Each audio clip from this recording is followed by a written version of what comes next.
गांव सिंदूरपुर में एक कच्चा रास्ता था जो सीधे पीपल के पुराने जंगल में जाकर खत्म हो जाता था।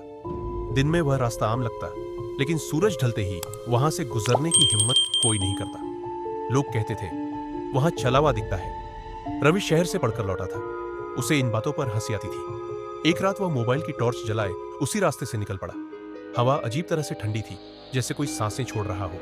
अचानक सामने एक औरत दिखाई दी, लाल साड़ी, खुले बाल और पांव जमीन से कुछ इंच ऊपर। बेटा, रास्ता भटक गई हूं, उसने धीमी आवाज में कहा। रवि का दिल धड़क उठा, लेकिन उसने खुद को संभाला। जैसे ही वह पास गया, उसने देखा उस औरत के पांव पीछे की ओर मुड़े हुए थे। उसे याद आया दादी की बात, चलावा कभी सीधे नहीं चलता और उसकी परछाई नहीं होती। रवि ने जमीन पर देखा, उसकी अपनी परछाई थी, लेकिन उस औरत की नहीं। अचानक जंगल में सन्नाटा छा गया।